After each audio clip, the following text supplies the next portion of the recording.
Welcome to the deep dive. Today, we're getting into something called Democracy 4.0. Right, and specifically, how Cardano is trying to build this using blockchain tech. Exactly. I think, governance systems that are more open, maybe more inclusive, Yeah. more efficient, hopefully. And Cardano is a really interesting one to watch here. They're not just building the tech, they're really designing this self-governing model alongside it. So if you're trying to get your head around some of these, potentially complex ideas pretty quickly, this deep dive should give you a good sense of how this tech could, really change things, how Yeah. we make decisions together. Yeah, definitely. It's a potentially big shift. Okay, so we're going to unpack Cardano's version of Democracy 4.0. We'll look at community participation, collective funding, and some of their, new ideas about voting. Sounds good. So let's just start there. What is Democracy 4.0 on Cardano exactly? Okay, yeah.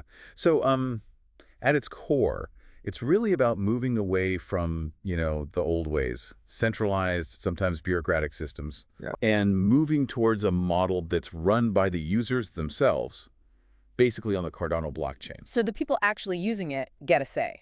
That's the key idea. Yeah. Anyone holding ADA, this is Cardano's currency, can directly influence where the whole ecosystem is headed. It's not just tech. It's a shift in who holds the power, So it's not just the original developers calling all the shots from behind a curtain. Exactly not. And there are sort of three main pillars building this up right now. Okay. First, there's Project Catalyst. That's already up and running. Then you've got CIP's Cardano Improvement Proposals. That's more for the technical side. Right. And then the big one coming up is Voltaire. That's meant to tie it all together for, full self-governance. Okay, Project Catalyst. That name alone sounds pretty significant. What's the deal there? Yeah, it's often called the largest experiment in digital democracy. And what's really striking is just the scale of community funds involved. How much are we talking? Well, they've already allocated over $50 million worth of ADA, real value. And that's all based on votes from the Cardano community itself. So it's not just about funding projects. It's like a whole different way to decide what gets built. Kind of bottom up, challenging how things usually get funded. Okay, 50 million is, that's huge. So can just anyone put up their hand and say, fund my idea? How does it work? Well, anyone can propose an idea. It could be for a new app or tools or even, educational stuff. Right. But then it goes through stages. There's an ideation phase, like brainstorming. Then the community reviews these proposals, gives feedback, checks if they're viable. Okay. After that, the ADA holders vote.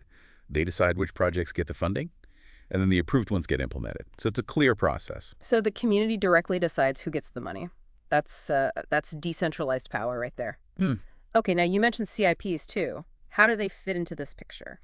Right, so if Catalyst is about funding things within the ecosystem, CIPs, the Cardano Improvement Proposals, are more about how the Cardano system itself changes and evolves, the underlying tech. Ah, okay. So the community gets a say in, the engine itself, how it's built and upgraded. Precisely. Any community member, any developer can propose a CIP. Yeah. Doesn't have to be the core team. Interesting. And that kicks off, open discussion, debate. And for the really important CIPs, they can go to an on-chain vote. On-chain vote, like a digital ballot box. Kind of, yeah. Yeah. Secure, transparent, everyone can see the results. Nobody can mess with it after the fact. So even big technical shifts are guided by what the ADA holders collectively decide. It shows how the core tech itself evolves based on community agreement. Okay, so community funds projects with catalysts, community guides, tech upgrades with CIPs. Got it. Now, Voltaire, you said that's the final phase. What makes it the big one? Voltaire is really seen as the final piece of the puzzle for Cardano's vision of complete self-governance, autonomy. Right. Its main parts are a fully decentralized voting system and this built-in treasury mechanism. A pot of funds that gets automatically refilled from a tiny slice of transaction fees and staking rewards. Yeah. So it creates this self-sustaining pool of resources. Managed entirely by the community. That's the goal. It's not just about self-funding. It's about creating, potentially, a kind of sovereign digital entity governed by its participants. So the system pays for its own future, essentially. Exactly. And Voltaire also brings in this idea called liquid democracy. This is where it gets quite interesting. Liquid democracy, okay. So instead of you having to vote on every single little proposal yourself, which could be a lot. Yeah, I can imagine. You can choose to delegate your voting power temporarily to someone else, maybe an expert you trust on a specific topic. Oh, okay. That's clever. So you still have a voice, but you can lend it to someone potentially more informed on, say, a complex technical vote. Exactly that. It balances participation with hopefully more informed outcomes. And there's another piece to a digital reputation system. Reputation, how does that work? Well, it's partly to deal with things like Sybil attacks. Where one person pretends to be many to get more votes. Right. So a reputation system may be tied to verifiable digital identities. They have this thing called a taliprism for secure digital IDs. It adds a layer of trust. Your influence might grow based on your positive participation over time, perhaps. Yeah. Makes it harder to manipulate. This theme of transparency keeps popping up. How does Cardano actually ensure all this voting and decision-making is fair and open? Yeah, that's crucial. They have on-chain tools for this, like Cardano Ballot. It lets anyone, track votes in real time. So you can actually watch the results come in. Pretty much. It gives you that auditable record. Plus, they use verifiable smart contracts. These are like self-executing contracts with rules baked in.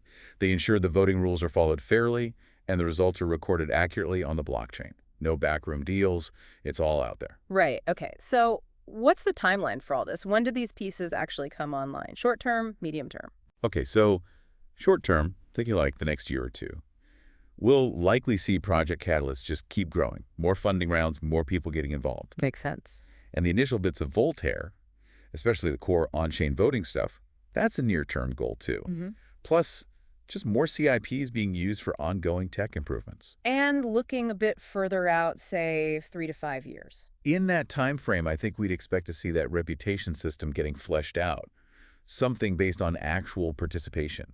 And integrating those digital identity tools like a taliprism probably becomes more important for secure voting.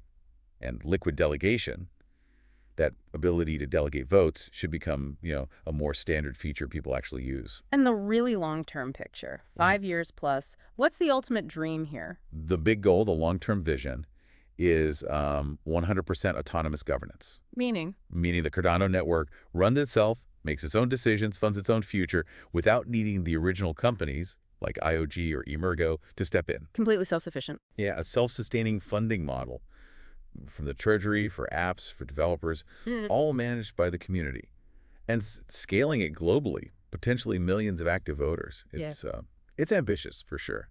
There will be bumps in the road, no doubt. That is definitely ambitious. Okay, so let's try and wrap our heads around the key takeaways here. What's the core message from Cardano's Democracy 4.0 approach? I think the main thing is they're actively building a system for collective decision-making that tries to cut out the middleman.